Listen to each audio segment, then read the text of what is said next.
মৰমৰ ছাত্ৰ ছাত্ৰীসকল, আজি আমি আলোচনা কৰিম সপ্তম শ্ৰেণীৰ হিন্দী বিষয়ৰ যিখন কিতাপ আছে পল্লৱত থকা দ্বিতীয় নম্বৰ চেপ্টাৰৰ কুৱেশ্যন আনসাৰখিনি।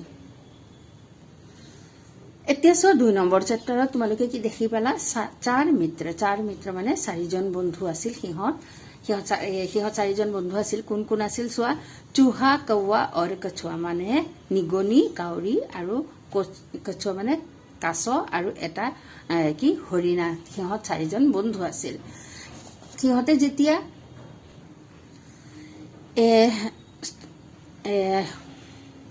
এই 4জন বন্ধু মানে কাউৰী আৰু হৰিণা আৰু নিগনি আৰু কাছ, এই 4জন বন্ধু ক'ত সিহঁতে বাস কৰিছিল? এটা জংঘলৰ এটা জানৰ ওচৰত সিহঁত 4জনে বাস কৰিছিল।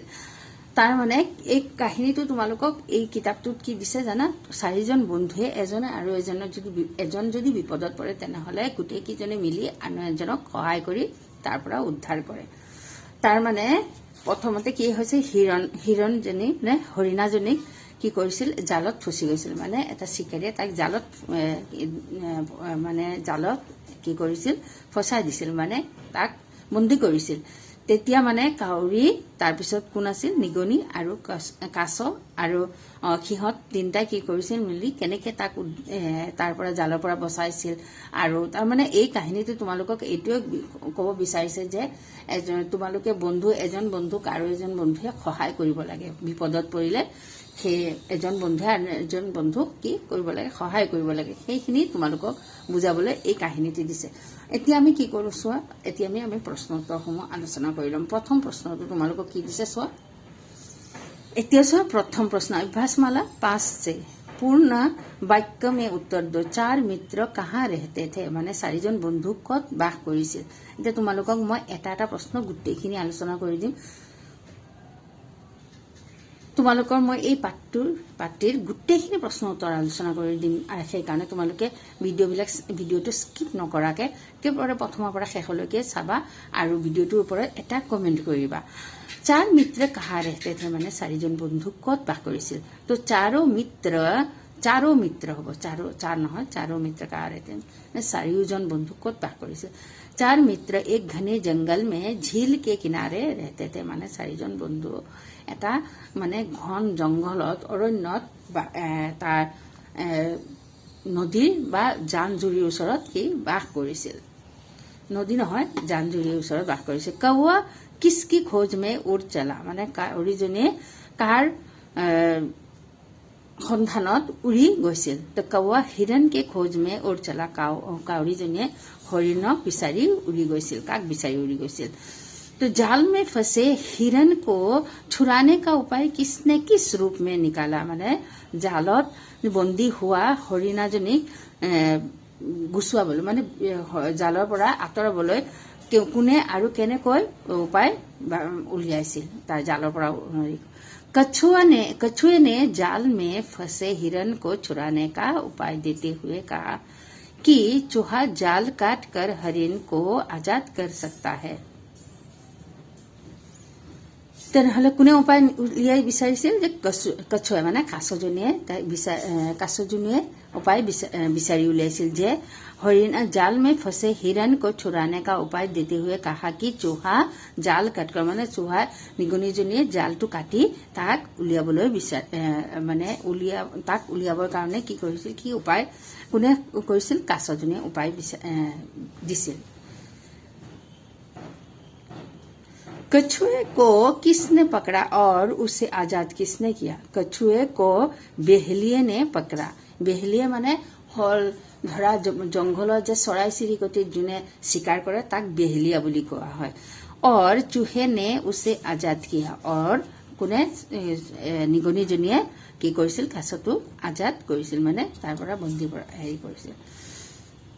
बेहलिए ने अपनी किस्मत को खराब क्यों कहा মানে बेहलिएजने किए तार भाग्यটো বেয়া বুলি কৈছিল। तो बेहलिए को एक ही दिन में हाथ में आए 2 शिकार हिरण और कछुए को गवाना पड़ा था। तार माने एटा दिनते दुटा शिकार আহিছিল, কোন হৰিণাজনী আৰু কছুৱাৰ। কিন্তু সি কৰিছিল গোটেই তাৰ এইখিনি সি হৰিব লগাইছিল, মানে তাক হেৰুৱাবলগীয়া হৈছিল, তাৰ শিকাৰটো হেৰুৱাবলগীয়া হৈছিল। इसलिए उसने अपने किस्मत को खराब कहा। তাৰ মানে সেইকাৰণে সি তাৰ নিজৰ ভাগ্যটো বেয়া বুলি কৈছিল। মানে এটা দিনতে সি হৰিণাজনীকো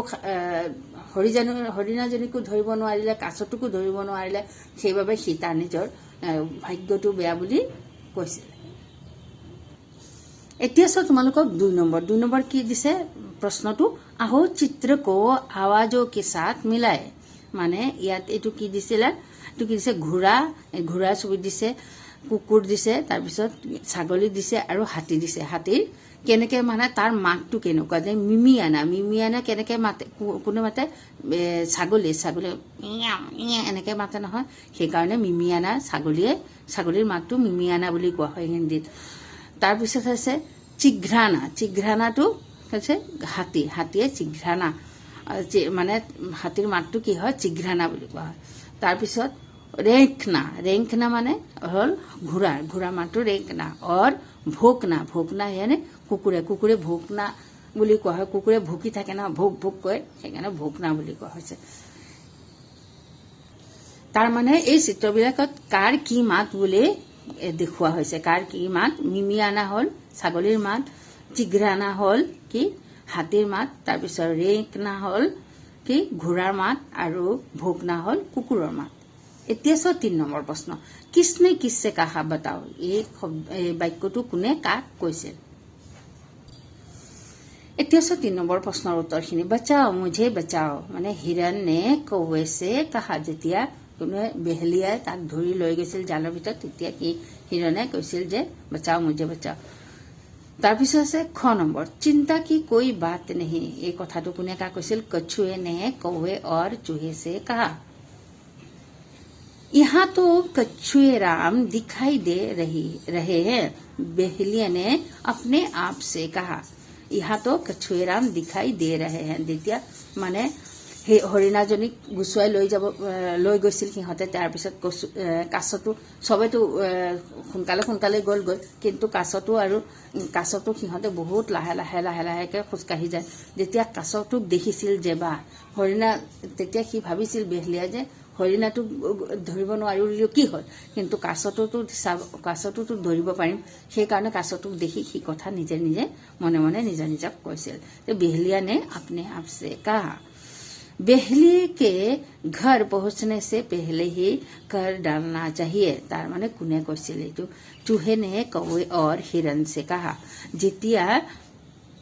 যেতিয়া বেহলিয়া কি কৰিছিল, কাছটোক ধৰি লৈ গৈছিল, তেতিয়া কি কৰিছিল, চুহে কৈছিল যে মানে বেহলিয়া তাৰ ঘৰৰ যোৱাৰ আগতে কি কৰিব লাগিব, কাছটোক তাৰ পৰা বেহলিয়াৰ তাৰ যিটো হেৰি আছিল, মোনা আছিল, মোনাৰ পৰা তাক কি কৰিব লাগিব। তেতিয়া কোনে কৈছিল, নিগনিজনীয়ে কাউৰী আৰু হৰিণক কৈছিল যে সি ঘৰ যোৱাৰ আগতে তাক তাৰ মোনাৰ পৰা কি কৰিব লাগিব, এই আমাৰ কাছৰ বন্ধুটো কি কৰিব লাগিব, তাৰ পৰা উলিয়াই আনিব লাগিব, মানে তাক বচাব লাগিব।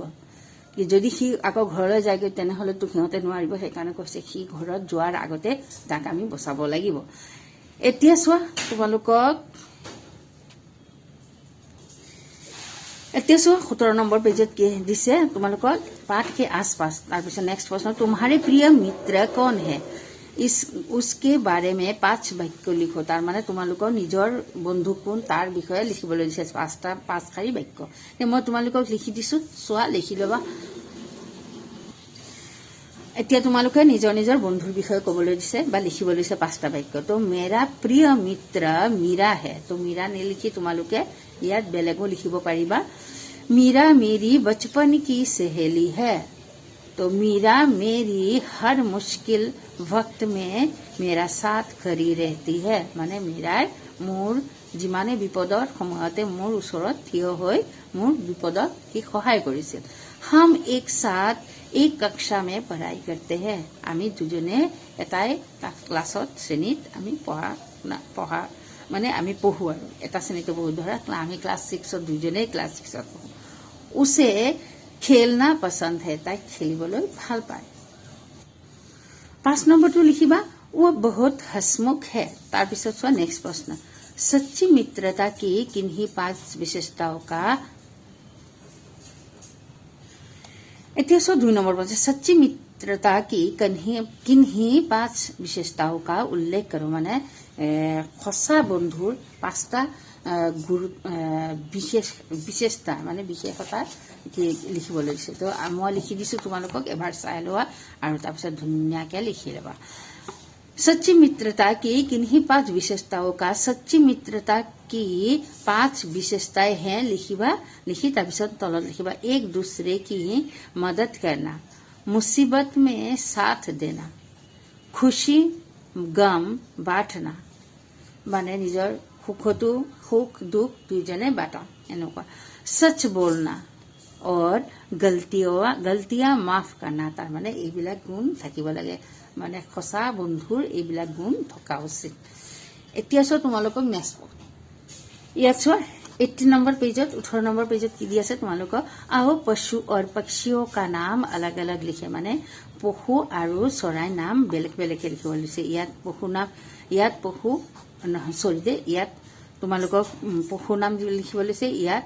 চৰাইৰ নাম লিখিব দিছে তো ইয়াৰ পৰা লিখিব দিছে এইখিনি পৰা বিচাৰি বিচাৰি উলিয়াই তাত তোমালোকে যেটো হয় পশুৰ নাম জীৱ-জন্তুৰ নাম তাত লিখিবা আৰু চৰাই চিৰিকটি হলে তাত লিখিবা এতিয়া চুহাটো কি তোমালোকে জানাই কি হয় জীৱ-জন্তু হয় আমি লিখিম চুহা হাতীটো কি হয় জীৱ-জন্তু হয় কাউৱা জীৱ-জন্তু নেকি কাউৱা চৰাই চিৰিকটি হয় একানে কাউৱাটো ইয়াত লিখিবা বাঘ ইয়াত লিখিবা কছুৱা ইয়াত লিখিবা ঘোড়া তো পশু পক্ষীকে ইয়াত লিখিবা তাৰপিছত লিখিবা হংস লিখিবা ইয়াত কি হংস চৰাই হয় না চৰাই হে লিখিবা চৰাইৰ কোঠাটো লিখিবা তোতা চৰাইটো এই কোঠাটো লিখিবা হিৰণ তো পশু পক্ষীৰ হে কোঠাটো লিখিবা এই খালি ঠাইত লিখিবা মুৰ্গা তো ইয়াত লিখিবা মুৰ্গা এছ মুৰ্গা লিখিলো কবুতৰ ইয়াত লিখিলো কবুতৰ পশু হয় পশু নহয় সৰি দে চৰাই চিৰিকটি হয় সেইকাৰণে কবুতৰ ইয়াত লিখিলো গায়টো লিখিবা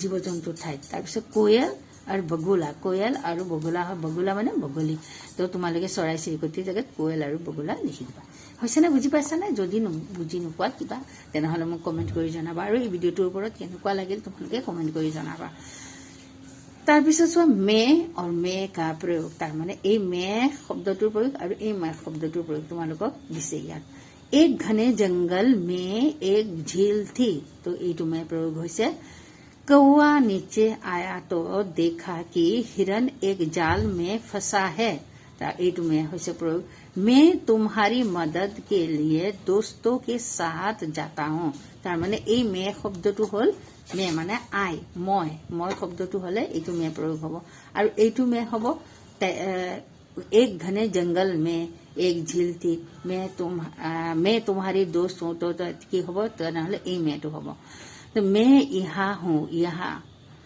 मैं तुम्हें अपनी पीठ पर बैठा कर ले जाऊंगा तो ये की हब मैं माने आई এতিয়া চোৱা अब मैं किस रिक्त स्थानों को की पूर्ति करो तो तार माने तुम्हालोকক এই মে আৰু এই মেটো ইয়াত তোমালোকক এই খালি ঠাইত পূৰ কৰিব দিছে এক वर्ष মে হ'ব ইয়াত মেটো মই নহয় এটো মে বেলেগ হয় মানে 12 महीने होते हैं एक वर्ष में 12 महीने होते हैं माने এটা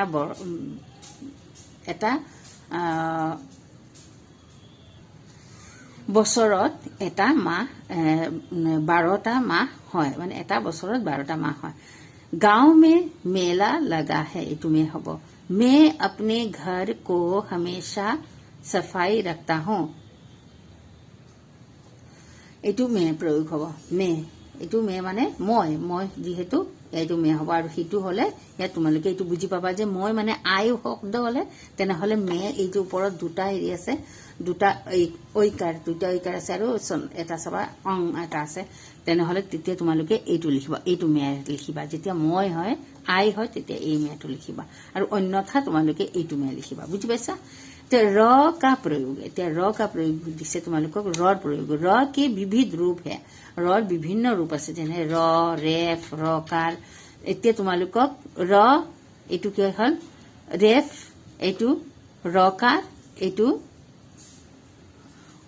এটু হল ৰ ৰেফ ৰকাৰ এইখিনি দিছে ৰস चर्चा मित्र ट्रेन रस्सी वर्षा प्रकार और ड्रम रेफ और रकार रेफ और रकाৰৰ प्रयोग ইয়াত দিছে এতিয়া তোমালোকক দিছে आओ जाने तार माने এইখিনি তোমালোকে শিকি লবা আৰু বুজি লবা কি जब र किसी व्यंजन के साथ संयुक्त रूप से आता है व्यंजन माने व्यंजन वर्ण शब्दৰ লগত আহে तब वो कभी संयुक्त व्यंजन से पहले आता है और कभी बाद में आता है तार माने रे तुम्हालोके रे रेफ तो এইবিলাক জানাই ৰৰ অসমীয়াটো তোমালোকৰ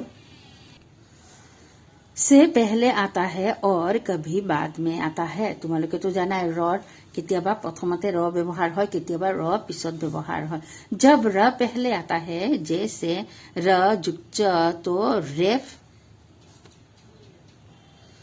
होता है चौर ऊपरत एटू की है रेफ है चर्चा वैसे ही जब र बाद में आता है जैसे प जुग र तब रकार होता है जैसे प्र ते অসমীয়া আৰু হিন্দী প্ৰায় একে একো নহয় প্ৰকাৰ ড্ৰাম ড্ৰ দত ৰকাৰ আছে না ড্ৰাম হ'ব এতিয়া তোমালোকে তো জানা অসমীয়াটো তেনেকৈ ৰকাৰ আছে ৰেফ আছে ৰৰ ৰ দুটাৰো ৰকাৰ আৰু ৰেফ ঠিক তেনেকৈ হিন্দীটো সেনেকুৱা একে কথা হিন্দীটো ঠিক তেনেকৈ থাকে तार माने ड जुग र जुग अ जुग म जुग अ তেনেকৈ হ'ব ड्रम মানে इन वर्णों में र कार का प्रयोग ध्यान से देखो तार माने এই শব্দবিলাকে তোমালোকৰ ৰকাৰৰ প্ৰয়োগটো ভালকে দেখা তো ত ইয়াত আছে প जुग र जुग अ जुग न जुग आ जुग म जुग अ তোমাৰ প্ৰণাম तार माने এই শব্দ কেইটা তোমালোকক কি কৰি দিছে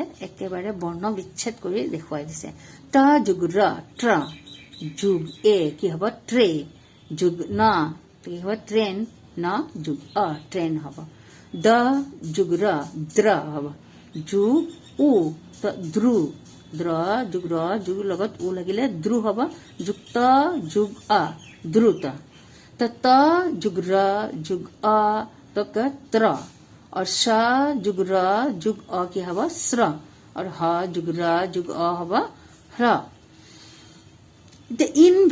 इन्हें भी देखो এতিয়া তোমালোকে এইখিনি চাবলৈ দিছে স जुग र जुग अ स्र और स जुक्त जुग र जुग अ की हवा स्त्र তে তোমালোকৰ ইয়াত কি দেখুৱা হৈছে যে ৰৰ বিভিন্ন ৰূপ ৰৰ প্ৰয়োগটো কেনেকুৱা হয় সেইটো দেখাবলৈ তোমালোকে চেষ্টা কৰিছে এতিয়া সো अब निम्नलिखित शब्दों को निर्देशानुसार अलग-अलग करके लिखो जैसे ग्रहण दर्पण क्रम प्राण पर्ण मद्रास ड्रम तार माने रेफर जगत তোমালোকে ৰেফ শব্দ ব্যৱহাৰ কৰা শব্দবিলাক ইয়াত লিখিবা ৰেফ থকা শব্দবিলাক ইয়াত লিখিবা আৰু ৰকাৰ থকা শব্দবিলাক ইয়াত লিখিব লৈছে তাৰ মানে এইখিনি তোমালোকে বাছি ইয়াত যেটো ৰেফ থকা শব্দ তোমালোকে কত লিখিবা ইয়াত লিখিবা আৰু ৰকাৰ শব্দবিলাক ইয়াৰ পৰা ইয়াত লিখিবা তো গ্ৰহ কি হ'ব কত হ'ব ৰকাৰ যেহেতু ইয়াত হ'ব দৰ্পণ পথ এটু কি হয় ৰেফ হয় তেনেহলে ৰেফ হলে কত বহিব ইয়াত বহিব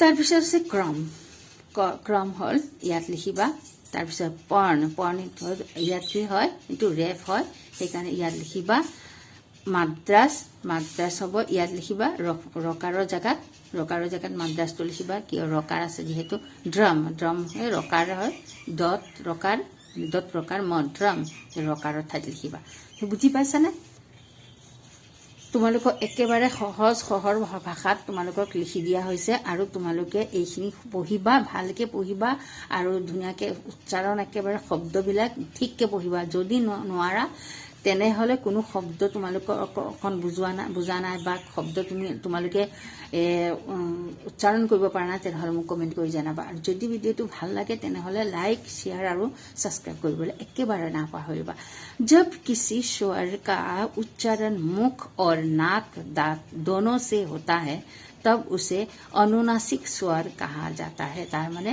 যেতিয়া কোনো শব্দ আমি সব শব্দটো মুখেৰে উচ্চাৰণ নকৰোঁ, কিছুমান শব্দ যেনেকৈ চন্দ্ৰবিন্দুটো নাকেৰে উচ্চাৰণ কৰোঁ, সেইকাৰণে আমি কিছুমান শব্দ আছে মুখেৰে উচ্চাৰণ কৰোঁ, কিছুমান আছে নাকেৰে উচ্চাৰণ কৰোঁ।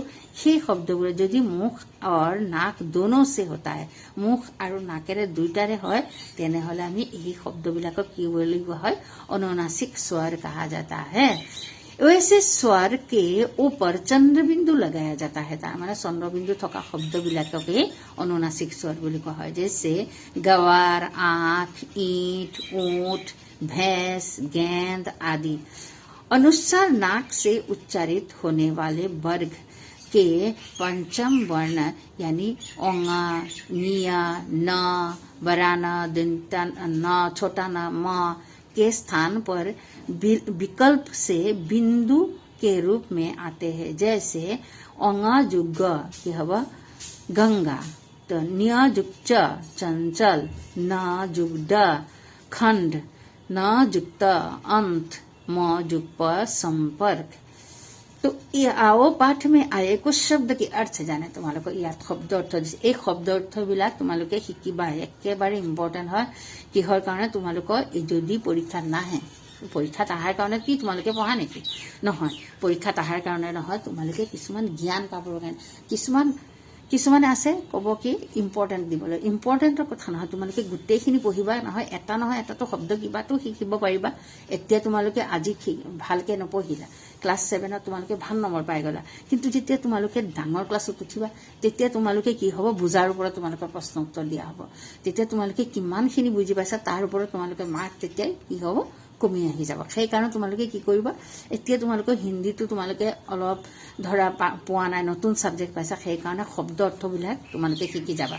শব্দ অৰ্থ শিকিলে কি হ'ব? তোমালোকে বাক্য ৰচনা আহিলে যদি নজনা তেনেহলে তোমালোকে লিখিব পাৰিবা নিজে বনাই। তাৰমানে তোমালোকৰ মেকিং পাৱাৰটো আহিব। শব্দ অৰ্থ জানিলে মেকিং পাৱাৰটো আহিব। সেইকাৰণে তোমালোকে শব্দ অৰ্থটো একেবাৰে স্কিপ নকৰিবা। এতিয়া শব্দ কি দিছে? झील। झील माने बड़ा प्राकृतिक जलाशय, सरोवर। सरोवर को झील कहा जाता है। कला कलोटा यानी कुरूप, सुनहरे सोने के रंग वाले। इंतजार, इंतजार यानी अपेक्षा, पुकार, जोर से बुलाना। फंसना, फंसना ने कैद हो जाना। फेरन, फौरन फौरन हब जल्द। आजाद, आजाद यानी मुक्त। यकीन, यकीन यानी विश्वास। झाड़ी, कटीला पौधा। चौकरी, चौकरी यानी उछल कूद। बुझी पाइছা? আজিৰ ভিডিঅ'টো ইমানে। নেক্সট এটা ভিডিঅ'ত আকৌ তোমালোকৰ লগত দেখা হ'ব। ভিডিঅ'টো যদি চাইছা তেনেহলে এটা কমেণ্ট কৰি জনাবা আৰু ছাবস্ক্ৰাইব কৰিবলৈ একেবাৰে নাপাহৰিবা। আজিলৈ ইমানে। ভালে থাকিবা, সুস্থ থাকিবা আৰু পঢ়ি থাকিবা।